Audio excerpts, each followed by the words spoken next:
nikah itu sebenarnya yang mahal adalah gengsinya.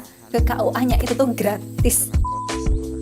Nah, sementara yang lainnya itu kayak misal henna ya tergantung dari teman-teman, sebenarnya nggak pakai sih nggak masalah ya. Cuma kalau aku tuh dari SMA tuh emang seneng nyoret-nyoret tangan kayak gitu, jadi pengen banget ketika nikah aku pakai henna. Nah, tapi karena kalau sewa henna atau jasa henna itu sekitar berapa ya? Henna simple tuh 50.000 itu untuk sepasang tangan. Tapi aku kemarin sempat DM salah satu jasa henna, minimal 2 pasang tangan, jadi keluar 100.000, jadi tambah lagi kan. Jadi itu untuk yang simple. Kalau untuk yang pengantin sekitar 200 sampai 300.000. Kan agak sayang banget, agak tapi emang sayang banget ya, uangnya cuma buat henna segitu. Jadi aku milih untuk belajar otodidak. Jadi aku browsing gimana caranya untuk membuat henna di tangan, terus aku coba-coba dan akhirnya tara, jadilah itu hasil hennaku sendiri yang pas aku akad.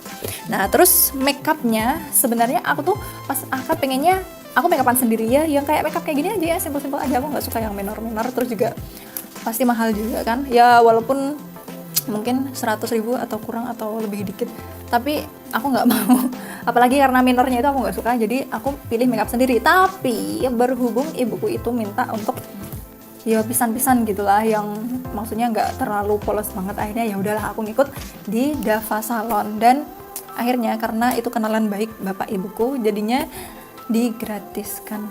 Terima kasih banyak Dava Salon, ya ampun jadi nggak enak, tapi ya alhamdulillah juga. Terima kasih Dava Salon, aku bagus banget makeupnya, kalau kalian tahu bisa dicek di Instagramnya. Terus untuk dekornya, nah sebenarnya dekor itu juga kita sama sekali nggak ada ide buat ngedekor, karena abis akad tuh kita nggak punya rencana ada acara gitu loh, jadi cuma makan-makan sama keluarga udah gitu doang ya. Tapi ternyata banyak teman-teman yang datang, terutama teman-temannya bapak ibuku, dan akhirnya ada salah satu temanku yang nemenin aku beli kain, dan itu juga jahitin kainku, dan jasa jahitnya dia nggak mau dibayar, katanya buat kado. Ya ampun, makasih banget Anin Sigit, terima kasih. Itu dia yang ngedekorin juga sama teman-teman Karang Taruna, dan itu inisiatif mereka pengen ngedekor, dan dekornya itu punya tetangganya, jadinya ya kita nggak bayar apa-apa, kita bayar dengan terima kasih. Nggak deng, ada bayarannya roti. Jadi gitu, yang jahit bajunya itu juga aku nggak bayar, sebenarnya mau bayar tapi Nurul nggak mau dibayar. Dan kalau kalian mau jahit baju, dia tuh ahli banget, dia juga udah pernah promo di Jogja Fashion Week yang tahun 2018 apa ya, atau tahun berapa aku lupa. Nah, cek aja IG-nya di @aninsigit, di situ ada contoh-contoh karya baju yang dia bikin juga. Jadi kalau kalian mau nikahan atau lamaran atau apa ya, jahit-jahit baju yang lainnya, mungkin baju kondangan atau wisuda, nah bisa cek di Aninsigit. Terus untuk dasi dan celana punya Pak Raffi itu juga kita minjem ya guys, karena sebenarnya itu mau sewa, tapi ternyata waktunya mepet, terus akhirnya tetangga kebetulan ada yang punya dasinya juga, ya udah akhirnya pinjem. Dan semua itu segitu untuk biayanya. Oh ya, sebenarnya ini nggak termasuk dari yang kayak misal seserahan, terus juga ater-ater. Nah, berhubung ater-ater itu kan biasanya itu kepentingan orang tua kita kan.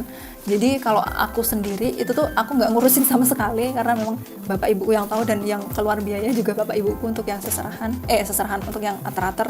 Apa sih ater-ater bahasa Indonesianya? Sedekah pemberitahuan kalau anak saya mau menikah kayak gitulah. Nah, itu kan nggak mungkin cuma ngasih tulisan ke rumah-rumah ini anakku mau menikah kayak gitu ya, pasti ada makanannya ya. Untuk yang biaya itu aku nggak keluar duit. Terus kalau Pak Raffi sendiri aku nggak tahu, coba Anda tanyakan kepada beliau di Instagramnya, silahkan di add atau di DM. Dan intinya kayak gitu gengs, kalau kita memang mau niat menikah, kita udah ada niatan baik, ya udah nggak usah terlalu dipikirkan soal biaya gitu loh. Nikah itu sebenarnya yang mahal adalah gengsinya. Ke KUA-nya itu tuh gratis. Jadi kalau memang berniat untuk menikah, tidak mengejar gengsi, ya sudah lakukan seadanya dengan uang ataupun materi sepunya kita, nggak usah dipaksakan. Ya memang kadang orang Jawa atau orang pada umumnya tuh pengennya ya wes ngumumi uang, kalau bahasa Jawanya kayak gitu. Ya pada umumnya orang kayak gimana kayak gitu kan. Tapi kalau kita memang kita nggak punya, kita nanti malah justru jadi kesusahan karena memikirkan biaya, malah nggak jadi nikah, malah jadi semakin banyak maksiatnya, dosanya. Ya sudahlah, kenapa harus dipaksakan gitu loh. Hidup itu sederhana, yang rumit itu kan. Oke, kayak gitu gengs. Semoga yang belum menikah dan punya keinginan untuk menikah bisa disegerakan, dan yang belum dapat jodohnya semoga bisa segera dipertemukan, amin.